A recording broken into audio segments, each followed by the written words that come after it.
I have a combination with Junior Gong that is off the chain. So you and Gong? Yeah, man. Like, nice. That's gonna be like a really crazy you have song. to do a little taster of that. Let's have a chat.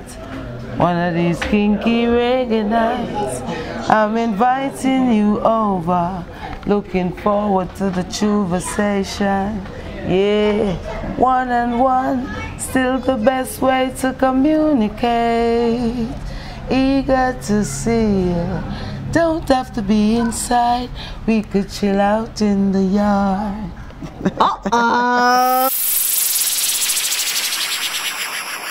Watch out, boom shot. You tell him so there's a make the way to Merman now. So this one is a short shot. You can't stop. Boom shots. Boom shots.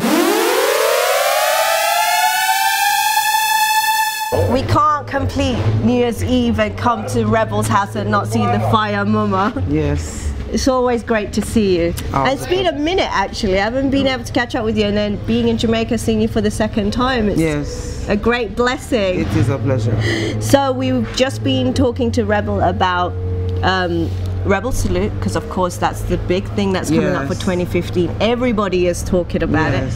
And I don't want to assume, but I hope you're having a massive part on one of the days. Yes, I'm gonna be on the 17th.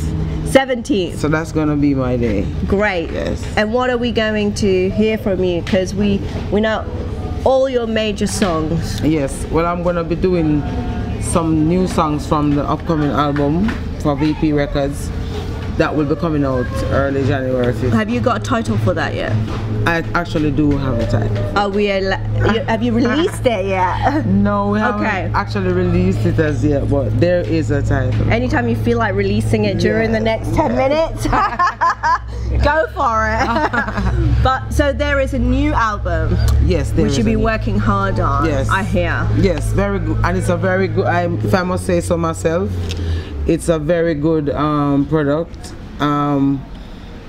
You know, my music is about message, and but I still keep it fun. I still keep it likable. So you'll be having that with a few combinations on it. Also, I have a combination with Junior Gong that is off the chain. So you and Gong? Yeah, man. Like, that's gonna be like a really crazy you have song. to do a little taster of that. Let's have a chat. One of these kinky reggae nights. I'm inviting you over. Looking forward to the conversation. Yeah, one and one, still the best way to communicate. Eager to see you, don't have to be inside. We could chill out in the yard. I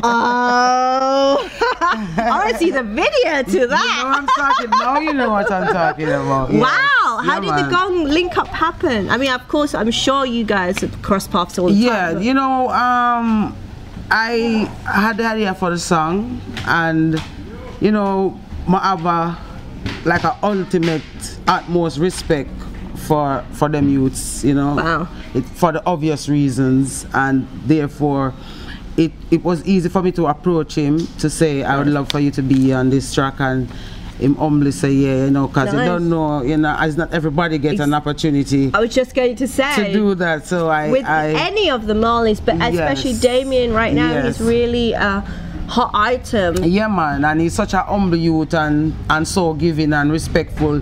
He wrote his part of this of the song, and you know, we coordinated. I went to Miami to their studio, and he voiced this part, and I did my part. Yeah, man, you know, it was really nice. What was it like when you went to the studio? You have good vibes together? Yeah, you know, because you know, because it's kind of a sexual song. Yes, it is actually, but it has nothing to do with sex. It's about having a conversation. It's about words being as impactful as action, you know, because a lot of times people say that action speaks louder than words, and so in the song we're saying that action speaks louder than words, but not in all cases. Words can take you very high places, you know. And so that's the whole like us having a reasoning, really. Well, words are powerful. They can make people feel great and hurt people. And yes. And in regards to going to the studio, I've been there ready to do. I've done a recording for Steve. He was doing a tribute to Nina Simone, and I had the privilege of doing one of her songs. I think it was Peaches. I'm looking forward to hearing that track, because you know Steve has a ear with how he produces. He's a great producer in the lab. He's really on point, as much as he is an artist.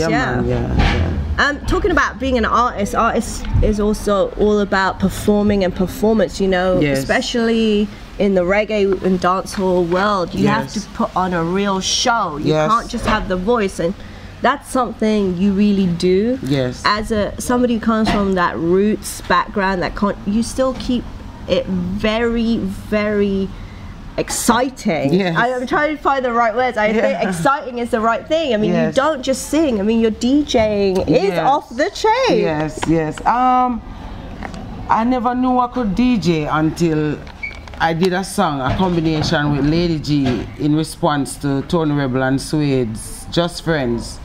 So we did Just Brethren. So the first time I went on the road with Rebel, I had to do the song with me and Lady G.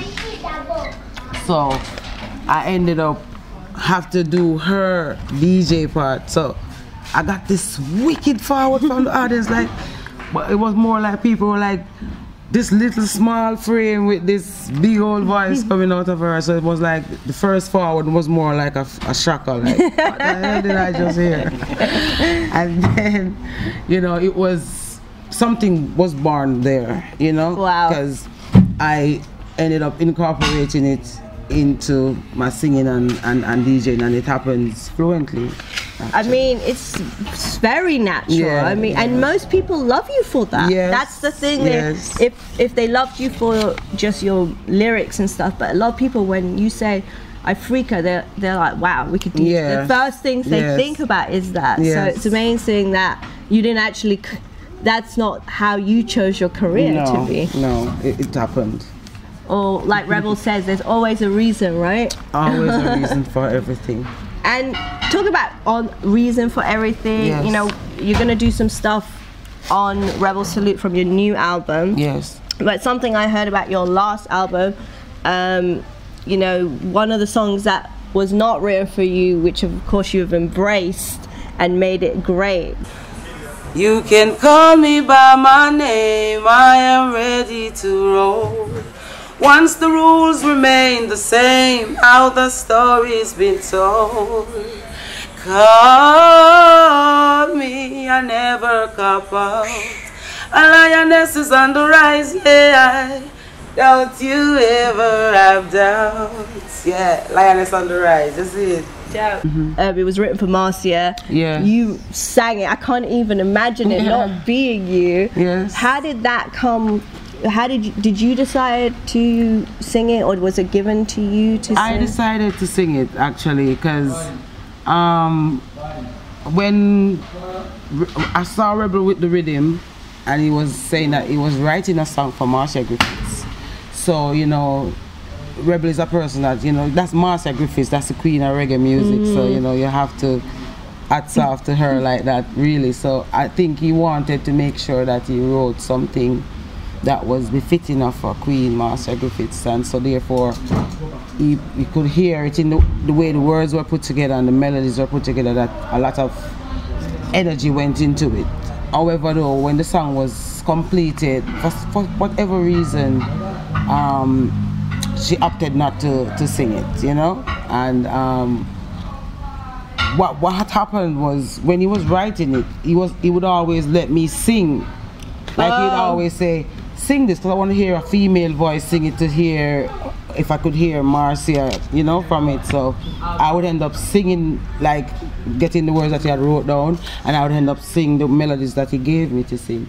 So I ended up knowing the song before it went to studio. So when we went to studio that day, you know, it's like the conversation came up about the song, and we're saying, and we're like, you know, I think we should voice it, you know. I think I should sing it. I said I wanted to sing it because I really liked it actually. So, and then there's a thing in Jamaican music where they say you do a one take.